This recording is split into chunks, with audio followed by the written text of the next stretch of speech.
Hello and welcome to the podcast. I'm Karen Weaver. Deep inside the Prudential Center, the home of the NHL's New Jersey Devils, 37-year-old Michael B. Jordan was shuffling a deck of cards. "You're a card player?" I asked. He said yes, and he listed a few different games, some of which I'd heard of, but some I did not. He seemed at ease.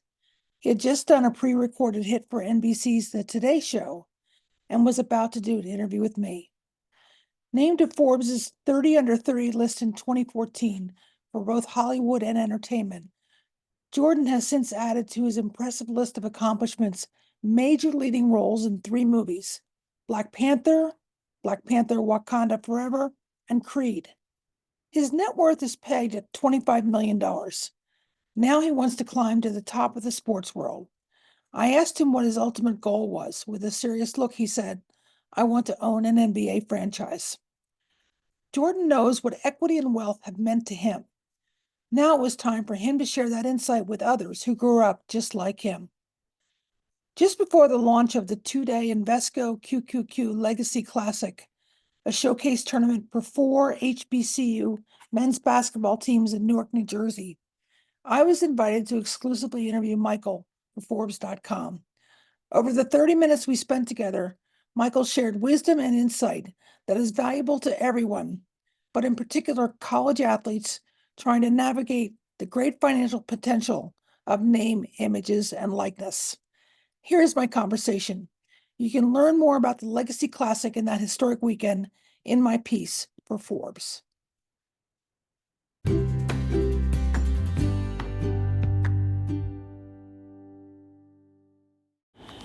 Okay.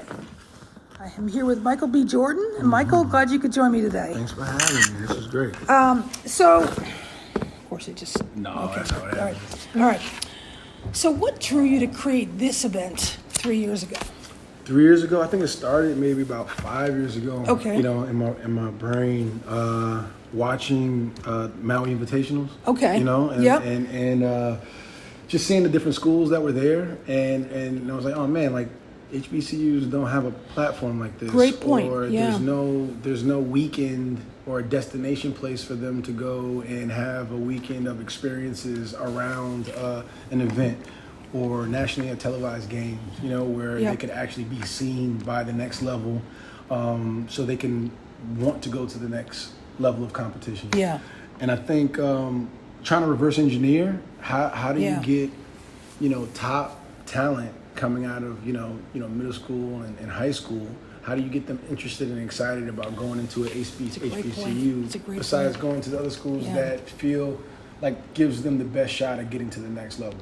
So you think about that for a minute, and it's like, all right, well, maybe we could put together something, maybe a weekend, or maybe just start with one day, and maybe just one game, you know, and, you know, what schools would that be, you know? I think growing up, going to college tours and hitting all the HBCUs on the East Coast, you know, when I was, you know, a freshman in high school or in 8th grade, and seeing that environment and that culture, and just, you know, how do I maximize it? How do I give these kids an opportunity? But I get it. You know, you're coming out, you want to be competitive in sports. If you're a good talent, you want to go to a school that has a great track record of getting their kids to the next level. So that was kind of like the how the idea started. And then it was like, okay, well, where would we do it? You know, and it was like, all right, we can't go anywhere. I mean, you can, but it would feel so much more satisfying to do it in your own backyard. Yeah. To do it at home, because I grew up here in New Jersey.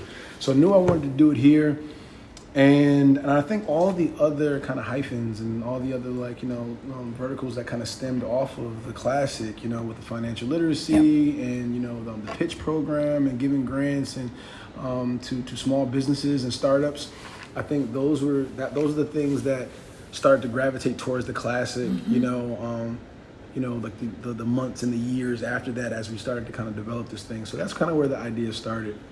That's what I was going to ask you about. It feels like you're at the beginning of your tentacles, and it feels like it could go further and wider and everything. So when you think about next year and the year after, where do you see those tentacles gravitating towards? Yeah, well, this is like a contract year for us because our contract's up with our brand sponsors. Okay. And we're trying to figure out literally real time. I want to get through this this weekend because it's our third annual event doing this, but not really sure exactly what the future holds. I think there's a couple different routes to go. Thinking about a true destination. Yeah. Like, do you go to a St. Thomas or a St. John or somewhere in the Caribbean where you can host maybe more than 4 colleges to kind of come through, and HBCUs to participate in a weekend where you can bring again.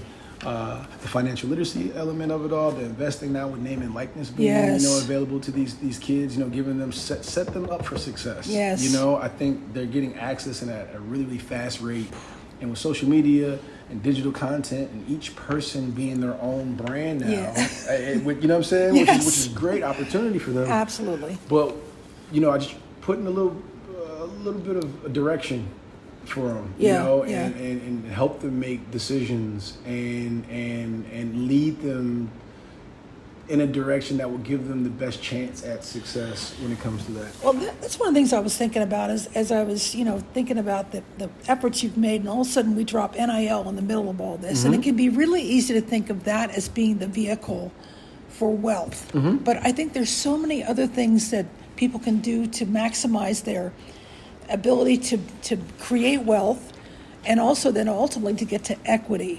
So talk a little bit about how wealth and equity fit into your long-term plans. First for you, let's just talk about that. Well, for me, it's always been, not even always been, I think over time I've learned, I think through my success and being able to earn, a significant amount of money over the course of my career, I think I asked the right questions. Yeah. Some of it is, in proximity of the places that I've worked and the people that were working there who looked out for me and said, hey, you're going to need this and you're going to need that. Give me a little heads up of what to look out for. And, and I've been pretty frugal, as a person. I think coming from humble beginnings, I think, in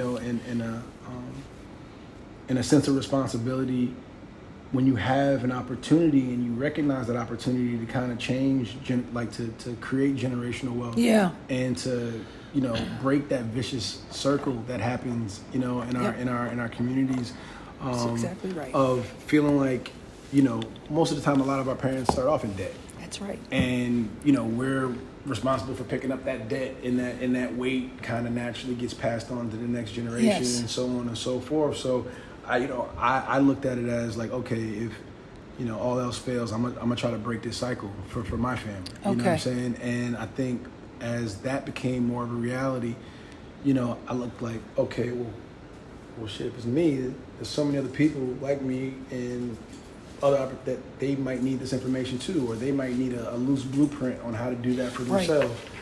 Everybody's different. Everybody has different circumstances and situations and different goals and wants and desires and all that good stuff. But as a whole of like, how do I, how do I continue to build that? And through brand deals that I've had, throughout my career, and realizing that you are an asset, that your brand is an asset, and you bring value to these bigger companies and these corporations and these brands, and how do you leverage your celebrity and your because you're making these companies millions and millions of dollars. Right. Like, so where do you fit into that conversation? And I think, you see, cats like LeBron James, like Michael Jordan to a certain degree, Tiger Woods. You get these big athletes, that do these things, and then you get certain actors and entertainers that cross over into that space, that financial space. Somebody like George Clooney, who's built so incredible wealth with CPG and packages and spirits, and so I've been, for me, it was just kind of looking at everything that everybody's doing and being like, all right, I can kind of like take a little bit of this, that makes sense, and okay, that makes sense for me, okay, maybe not that, and try to put together, and there's no set thing that any of these things were going to work out exactly the way they should, but give me a loose idea of learning the power of no. And negotiate, your worth, and but you had to build something that was almost undeniable that they couldn't say no to. Right. So I, always kept a clean slate, said no to a lot of things. And because I said no to so many things, made people want you more.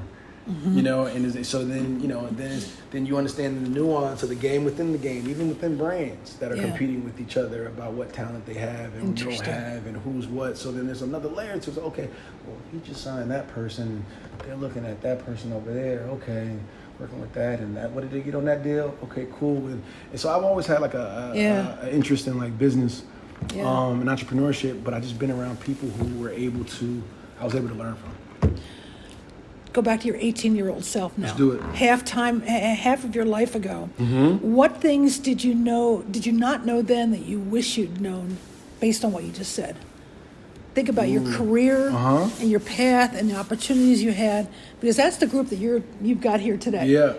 What do you want them to know that you wish you'd known? I think that, one thing that they have that I don't is they're so much further along than I was. I think in the sense of just access to things. Okay. Like they've seen so many examples of it done right and done wrong. So give me an example. What do you mean? Like you've seen somebody, whether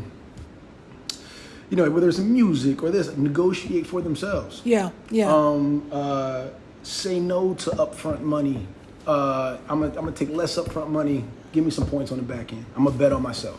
You know what I'm saying? I'm not, and that translates into my film deals and this and that. So like the ability for these kids to see opportunities of, if you want to be in the music or a rapper, you can take this phone, go in your house, write, produce music, put it out yourself. Yeah. These platforms where you can go around these bigger machines that might have said no, or you don't fit into this brand that they have. You can go build your own brand on your own and create your entire audience and serve directly to them. Now you're direct to consumer, and now you can create products and merchandise and things of that nature and go direct to consumer through your social media, through the things. So like they have so many other tools to build their wealth. It just didn't exist when you were 18-year-old. So I think like putting that into the forefront of their mind and being like, this is what you guys have available to you. And I think, they're fearless too. These kids are fearless, and I think just to keep encouraging them that, that it may not happen overnight. Yeah. It may not be tomorrow. And you hear, you see the successes and you see the accolades in the final product, but it's so much that goes into this. Yes. So just reminding them of the work that has to go in regardless. And you're on your own timeline. You can't look to your left and your right and compare yourself to somebody else's success. What's for you is for you. And can't nobody take that away from you, That's true. That's really true. All right, I'm going to shift a little bit. Now you've invested in Alpine F1, Brooklyn Aces pickleball. Yes, ma'am. Interesting. The Premier League's AFC Bournemouth. Yeah, okay. Why them? And what's the takeaway from you for doing that? Why them? I think for me, it was building a track record of sports ownership. And I was wondering about that. Yes, I wanted to create a track record, a successful one, and investing in things that wasn't the norm. I wanted to go international, so going overseas in sports and different, whether it's Formula One or football, international football. It would take me into different pockets and pools of people and business and opportunity that wasn't just in the U.S. I gotcha. And and through manifesting and asking the right questions and having the right conversations, I got looped into the right groups that saw the value in myself and what I bring to the table. I think also looking at those things from a distance and being like, okay, they could do this with their social media. They could do that with their thing. Okay, what do they need? Okay, their fan base is 50 plus. Okay, they really want to tap into this younger market. Okay, cool, I could bring that in. Okay, you look at somebody like Jay-Z and what he did with Rock Nation and Rock Nation Sports and management and all the things that he had around there, and that's a nice blueprint of what could be done in so many other different areas also. Gotcha. So just looking at what's been established, what works, why didn't it work, what could you done a little bit better in your own opinion, and how do you build your own castle, So I started piece by piece looking at that. And then finding ways to build the brands that I've been building. Yeah, I was going to ask you and about that. incorporating them into this other thing that I invested in. So now you have these, these small businesses that you created. Mango ginger. Yeah, mango ginger, sea moss, and it was a surreal moment. I went out there on the court and I saw, moss on the hardwood, and it's just like, I mean, that's a, it's 5 years ago. Yeah. Sitting around thinking about it, and now it's it's here and it's doing well, and I'm excited. So to answer your question, I think for me it was just trying to create a narrative that one day, for me, I want to own an NBA franchise. Okay. Okay. That's a goal of mine, and I know that there's a certain process you got to go through in order to get into that world, and sometimes having a track record of that you've been in those spaces and you went through that process and you dealt with a certain type of money and capital and equity, and that allows you to have a stronger conversation and a stronger bid for something else, so that's kind of like what the long ball was. You're really thinking. You are really thinking, and it impresses the heck out of me. Thank you. Yeah, no. Thank you. So I'm going to ask you a really out there question, but we're hearing it a lot in college sports, and that's the idea of private equity coming into buying sports franchises, supporting sport in general, live golf, that type of thing. What's your take on that? I think it's evolution. Yeah. I think the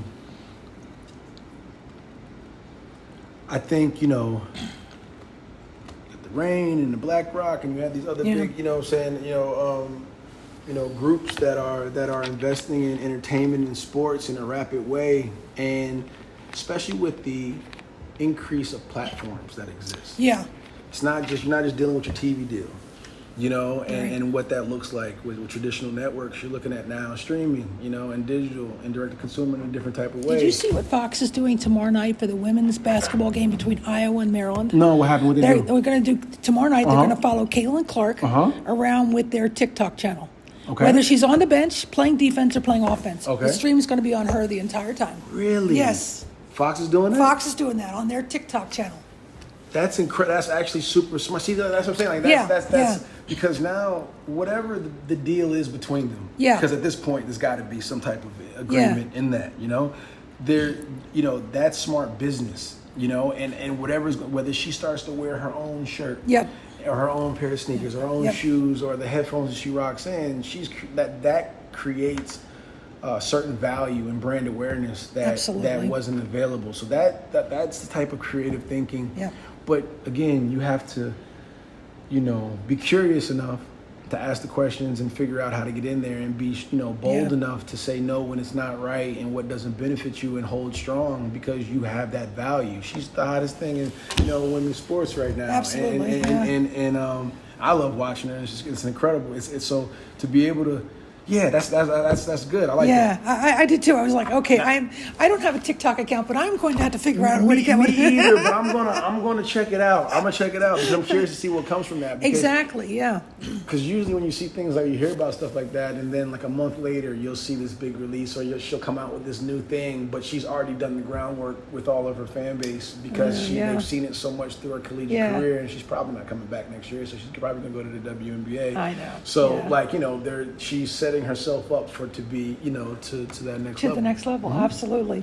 So let's talk about the WNBA. If you buy an NBA franchise, would you also consider owning a WNBA franchise? Do you see any pluses and minuses with that? I think that space is growing at an alarming rate, and I think there's a energy and momentum around women's sports, especially in the WNBA, that I think is super strong, especially as the NBA starts to lend itself to that success. Especially the players as well, showing up to the games, being there. They do. Young girl out of in California, Juju Watkins is amazing, playing for USC, and how she's starting to build her brand and whatnot. So I would definitely look to the NBA franchise as well.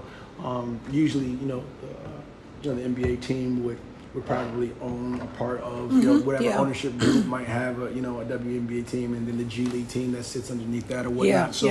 maybe looking for a situation where you can kind of have a combination of the 2 or 3 Yeah. would be something that I would definitely interested in. Yeah, I think that makes a lot of sense because it seems to me like women's athletics is just exploding right now. Volleyball, softball, basketball, Soccer is doing amazing. You got the Olympics coming up this summer, which is going to transform some of the other sports. Exactly. It just keeps going and going, and sports is one of those content that everybody's got to see. It's a universal love language. It is. I think it doesn't. Language barrier doesn't exist. You get out there, you know the rules, and you can really bring everybody together. So let's go back to college athletes for a second. We talked about name, image, and likeness.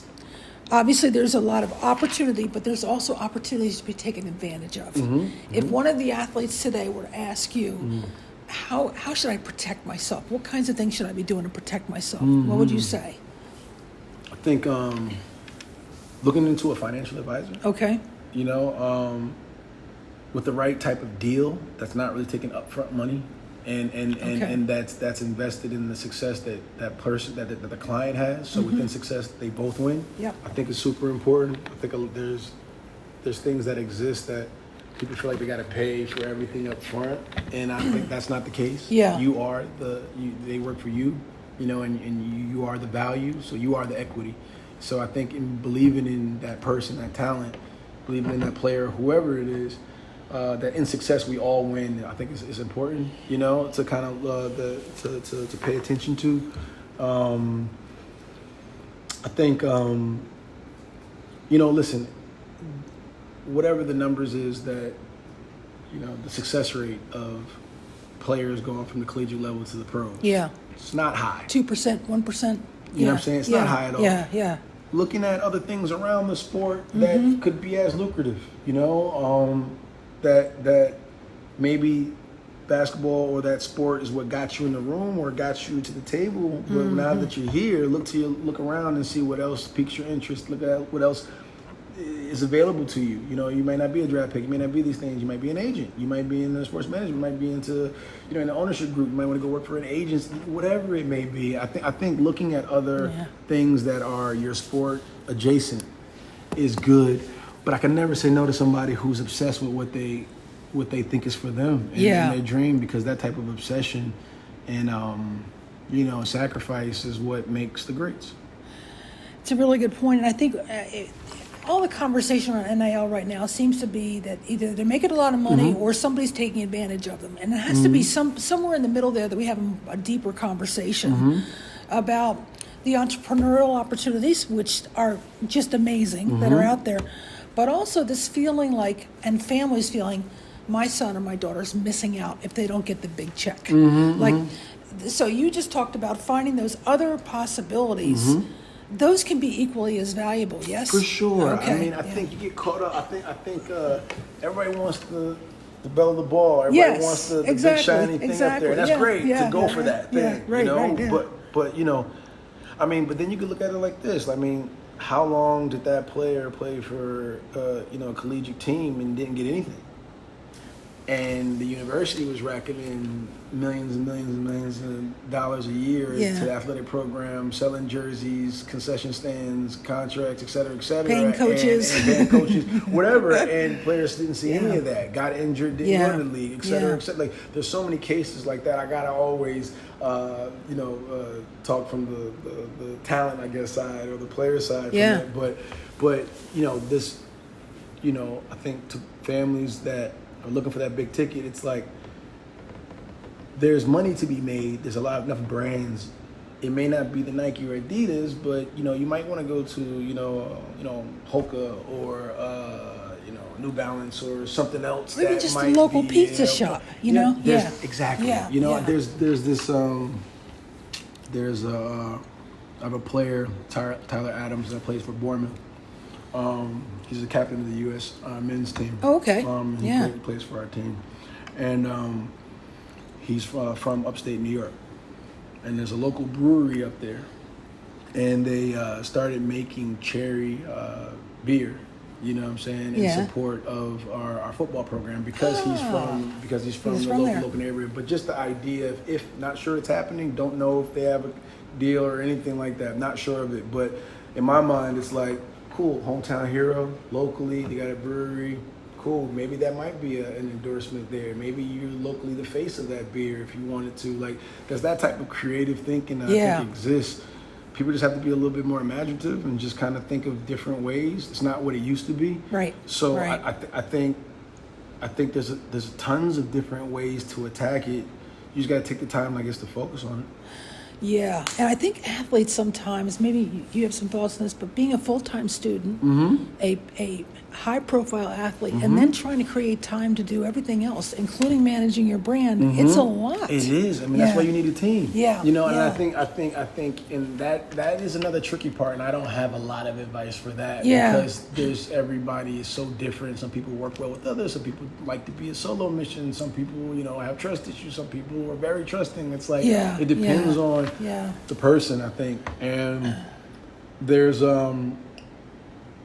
a lot to manage, but when it comes down to making that amount of money and that much money is on the table, you have to get help. Like you have to and then sometimes you have family members that try to kick in and all that good thing, which is a slippery slope, you know what I'm saying? Like I think whenever you deal with money and family and business, sometimes it doesn't always work out for the best, so I think being able to be mindful of what those situations may look like, getting an outside opinion is always a good thing to look at certain stuff, especially your books when it comes to numbers. So that's my kind of 30,000 foot perspective. That's good to know, because I just don't think there's enough nuance in the conversation right now about all those things, and that's why I wanted to talk to you about it. I'm going to ask you a couple of quick questions about just the college space right now. Everybody's talking about a couple things. One, collective bargaining for athletes. Number two, athletes being employees. So they're paid to work versus paid to play. Okay. All right. And the third one is getting a share of the media rights from the media contracts. So give me your thoughts on each one of those areas. You pick one first. Getting the piece of media rights is big. That's a, because then it's like, how long do you have a piece of the rights for? As long as you play for the the program versus not. What does that look like? What if you get injured? What if you get injured? I mean, that's that. What do I think about that? Look, all players are created equal, but they're not created equal. You know what I'm saying? I mean, this is why you got this. The quarterback versus the guy who's sitting on the bench. And that's why I think it has to be. It has to be scalable in a way that makes sense. I'm always down for the players to see a piece of the action. Especially in a business where your future isn't guaranteed and you're always the little guy, it's always performance based in a lot of ways. And if you get hurt and injured, then you don't hold as much value, Or another guy transfers in and knocks you out of your spot. And that's the game, right? So I think that there's a lot to unpack on that one. Yeah. Okay. Second one. Employee, getting paid for the work that you do on the field, off the field, PR. In other words, athletes as employees of the institutions versus just paying them because they played a game. It's different, right? Because you got. What if it's a player that wants to play and not become pro? Maybe he just loves the sport. And to make him become a professional. With the right to be cut at any time, lose their job, unemployment. But exactly. What if he's just going to get an education and he just loves the sport, and he's really, really good at it and he likes to win, but he doesn't. He'd rather be a doctor or a neurosurgeon or a lawyer or something like that. So there's different.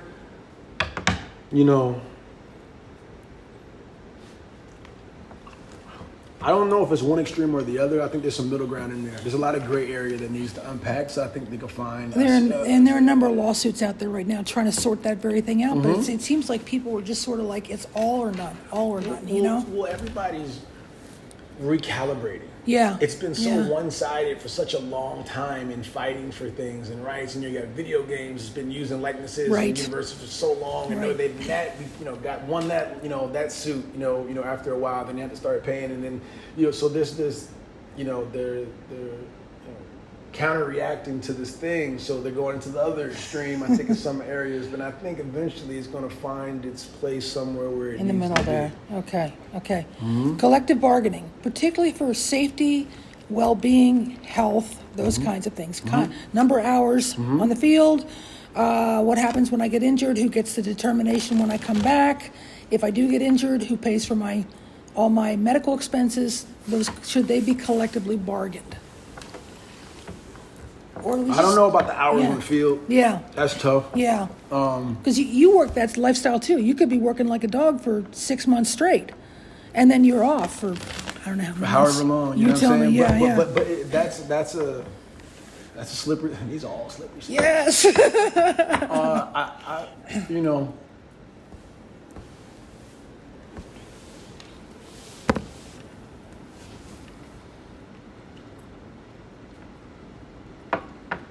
Not sure. Because It's okay. These are hard questions. no, it's a yeah, great question. Yeah, Like, yeah. you know, I'm thinking about it for the first time. It's